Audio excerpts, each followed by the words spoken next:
Chingkheinganba hairiba nupa asi mathona leiba army officer amani. Adubu mahaki makhongda sokpatagi mahak army ki thabaktagi potharami. Mahak amuk hanna mahaki hometown Mizoramda leiba khun machamada leirami. Nong manungdhang ama mahaki mayumdagi khara thapna mahaki mamanaba suraska faminatuna leirami. Nungdhang adu yamna thenglami.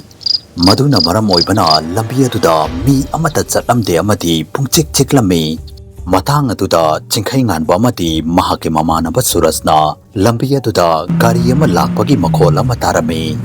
Maduda makhoina lambi aduda yengthoklubada angauba machugi gari ama makhoi tamna thauduna lakpa urami.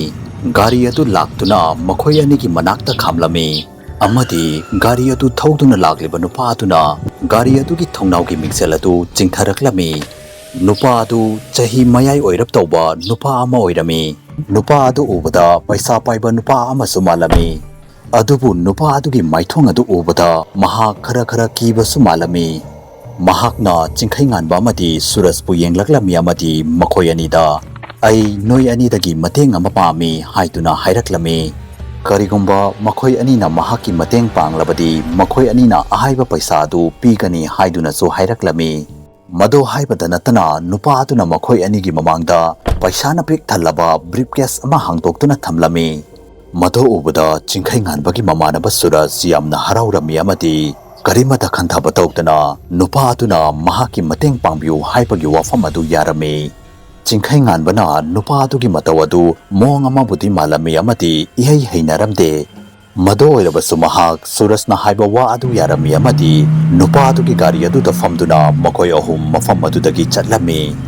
Gari adugi manung aduda mong ama tawba aingba ama faurami. Nupa aduna makhoi anibu mafam adudagi thapna ching amagi manungda puduna changlami.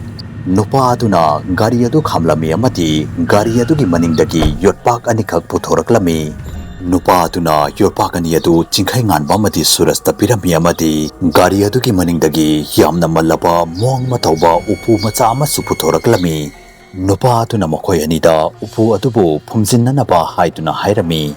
Amadi mahakna makhoi anidagi mase thabaksigi tamak mateng ni khibani haiduna hairaklami. Chingkheinganbana upu adubu ubaga masa aduda karigumba akiba ama fauraklami. Adubu Chingkheinganbana karigumba wa ama haidringaida mahaki mamanaba surasna mahakpu ching adugi manungda puduna changlami. Makhoi anina upu adu fumnanabagi kom adu tawduna leiringaida suttai tawduna lakhiba nupa adu mahaki gari adu start tawduna mafam adudagi yamna thuna thawduna chatkhi. Nupa aduna paisana pik thallaba briefcase adusu mafam aduda thamlamlaga chatkhi. Nupa aduna mafam adudagi asumna chenduna chatkhiba adu ubada Chingkheinganba amukka henna kiba helami. Mahakna mahaki mamanaba surasta mafam adudagi chatnanaba haiduna hairami. Adubu haujik suraj upu adubu hangdoktuna yengninglammi. Wafam asina maram oiraga Chingkheinganba amadi surajki marakta nungainadaba amadi khannaba hauraklammi. Amadi Chingkheinganba mahaki mamanaba surajbu mafam aduda mathanda thanamlaga mayumda halaklammi. Chingkheinganbana mafam adudagi chatkraba matungda mahaki mamanaba surajsu khara kiba hauraklammi. Chikkraba amadi songlaba chingnung aduda suraj mathanta mong ama tawba upu macha adu paiduna leptuna leirami. Adubu hainaba leimadudi miyoibagi ahenba pamagi wakhal asi yamna sathi. Hairiba wakhal asi surajna su khanlami amadi upu adubu hangdoklami. Upu adugi manung aduda mong ama tawba pochei mayam ama yaurami. Mallaba khudop kanaguma amagi samjet mallaba paisa choiba amadi kari no khangdaba pot mayam amasu yaurami. Ikang khangudana upu adugi manungda yauramliba pochai sing adu ururaba matungda suraj karigumba wakhal amada pangthakibagum tawrami. Kanaguma mana mahakpu pungsum sumatkibagum su tawrami.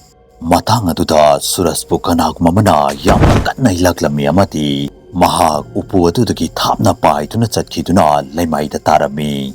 Mahakna upu aduda yenglubada upu adugi manung adudagi nupi amagi thawai thoklakpa urami.